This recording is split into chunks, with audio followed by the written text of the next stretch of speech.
Assalamu alaikum class. Today I am here to discuss about the wildlife of Pakistan. In the previous lectures we discussed about the general definition of wildlife and their importance.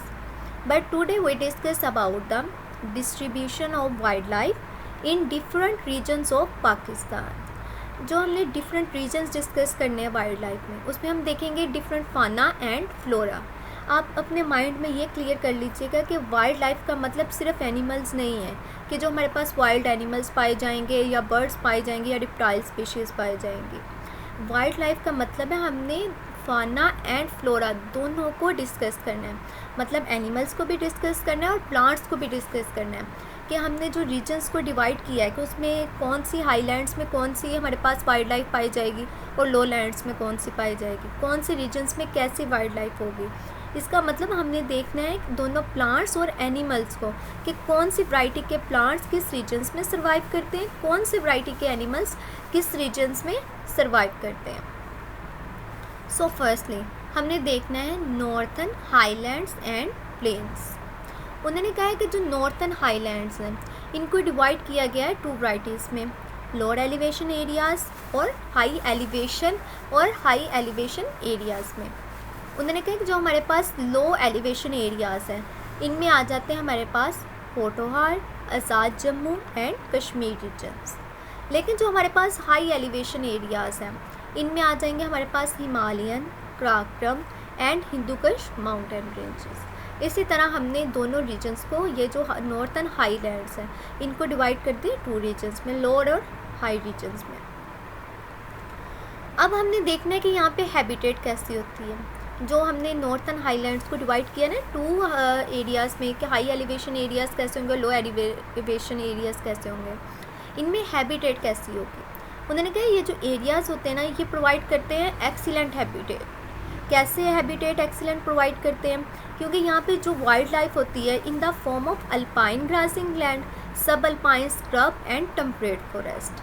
अब ये जो areas होते हैं, जिस तरह हमारे पास कराकोरम पे बहुत मुश्किल होता है कि बहुत सारे जो होते हैं इंसान वो जा सकें, इसी तरह ये जो होते हैं ना लैंड्स हाई एलिवेशन लो एलिवेशन ये प्रोवाइड करते हैं एक्सीलेंट हैबिटेट, क्योंकि ये जो होते हैं इंसान उनके लिए डिफ़िकल्ट होता है कि ये जो एरियाज़ होते हैं इनको एक्सेस कर सकें. इसी तरह फिर उन्होंने कहा कि most wild life is present in reasonable number. कुछ ही ऐसी होती है जो इंडेंजर्ड होती है इन एरियाज़ में. अब उन्होंने कहा जो नॉर्थन हाईलैंड्स ऑफ पाकिस्तान है ये कवर होते हैं with the conifer and scrub forest और ये रिड्यूस करते हैं to a scanty growth in most places. अब जिस तरह हमने डिस्कस कर लिया कि ये एक्सीलेंट हैबिटेट प्रोवाइड करते हैं वाइल्ड लाइफ के लिए, तो अब इनकी बायोम की हमने कैसे डिफ़ाइन करेंगे इस बायोम को. उन्होंने कहा है the biome is defined as north western Himalayan alpine shrub and meadows. अब नेक्स्ट हमने डिस्कस करना है wild life species found in northern mountain areas कि कौन सी स्पीशीज़ हैं जो नॉर्थन माउंटेन एरियाज़ में पाई जाती हैं. फर्स्टली हम देखेंगे मैमल्स. उन्होंने कहा है कि some of wild life species found in northern mountain areas and Potohar plateau include करती हैं बैरल, Eurasian lynx, Marco Polo sheep and marmot. ये मार्मोथ जो हमारे पास है ये डोसाई नेशनल पार्क में भी पाया जाता है. इसके अलावा Himalayan goral and yellow throated marten. So ये हमारे पास है कुछ स्पीशीज़ जो मैमल्स की जो पाई जाती हैं इन नॉर्थन हाईलैंड एरियाज़ में. इनमें हमारे पास कौन सी आ गई, बैरल, Marco Polo sheep, marmot and Himalayan goral. ये आपको ज़ुबानी इनके नेम्स याद करने होंगे. नेक्स्ट अब हमने देखना है बर्ड्स. ये हमने देख तो लिया कि कौन सी मैमल्स की स्पीशीज़ ये कौन सी मैमल्स की स्पीशीज़ पाई जाती हैं हमारे पास नॉर्थन हाईलैंड्स में. अब हमने देखना है कि कौन सी बर्ड्स की स्पीशीज़ पाई जाती हैं हमारे पास नॉर्थन हाईलैंड्स में. इनमें हमारे पास आ जाएगा चकोर पार्टफ्रिज, यूरेशियन ईगल पूल, उसके बाद हमारे पास आ जाएगा हिमालयन मोनाल, देन हमारे पास आ जाएगा हिमालयन स्नोकुक. ये कुछ बर्ड्स की स्पीशीज़ हैं जो इन नॉर्थन हाईलैंड्स में सर्वाइव करती हैं. अब हमने देखना है कि कौन सी एम्फीबियंस की स्पीशीज़ हैं जो इन नॉर्थन हाईलैंड्स में पाई जाती हैं. इनमें आ जाएंगे हमारे पास हिमालयन टोड एंड मरी हिल्स फ्रॉग। ये कुछ एम्फीबियंस की स्पीशीज़ हैं जो हमारे पास नॉर्थन हाईलैंड में सर्वाइव करती हैं। अब हमने देखना है कि थ्रेटन्ड स्पीशीज़ कौन सी हैं। थ्रेटन्ड स्पीशीज़ वो स्पीशीज़ होती हैं जिनका थ्रेट होता है कि इनका ये हमारे पास फ्यूचर में इंडेंजर्ड हो सकती है, या इनका थ्रेट है कि क्या पता ये इंडेंजर्ड हो जाए, तो इन्हें हम कहते हैं थ्रेटन्ड स्पीशीज़। अब थ्रेटन्ड स्पीशीज़ में कौन कौन सी हमने स्पीशीज़ इंक्लूड की हैं। जो थ्रेटन्ड स्पीशीज़ में कौन सी स्पीशीज़ इंक्लूड हैं, इनमें snow leopard, Himalayan brown bear, rhesus macaque, और उसके बाद आ जाएगा हमारे पास मार्खोर और सिब्रियन आइपेक्स। ये हमारे पास है सिब्रियन आइपेक्स। और उसके बाद हमारे पास होंगे इंडियन वूल, वाइट बेलिड मस्क डियर। ये हमारे पास कुछ स्पीशीज़ हैं जिनका थ्रेट है कि ये इंडेंजर होने का इनका थ्रेट है, सो इन्हें हमने थ्रेटन्ड स्पीशीज़ में इंक्लूड किया हुआ। नेक्स्ट है हमारे पास Indus plain and desert of Sindh के सबसे पहले हमने डिस्कस किया नॉर्थन हाईलैंड को। अब हमने डिस्कस करना है Indus plains and desert of Sindh के इन रीजन्स में कैसे हमारे पास कौन सी वैरायटी के मैमल्स पाए जाएंगे, रेप्टाइल्स पाए जाएंगे और बर्ड्स पाए जाएंगे, और इनकी हैबिटेट कैसी होती है, कि मतलब इनमें जो हमारे पास प्लांट्स है, इन प्लांट्स, मैमल्स, रेप्टाइल्स और बर्ड्स, ये कौन सी वैरायटी के होते हैं। सबसे पहले उन्होंने कहा कि जो river Indus and its numerous eastern tributaries of Chenab, Ravi, Sutlej, Jhelum, Beas are spread across most of Punjab. उसके बाद यहाँ के जो प्लेन है, यहाँ पे मैदान है, the plain of river Indus continue toward and occupy most of the western Sindh, कि मतलब जो यहाँ के प्लेन है रिवर इंडस के, ये कंटिन्यू होते हैं और टुवार्ड्स एंड ऑक्यूपाई करते हैं most of the western Sindh. अब हमने डिस्कस करना है यहाँ की हैबिटेट के बारे में, यहाँ की क्लाइमेट के बारे में, कि यहाँ का हैबिटेट कैसा होता है।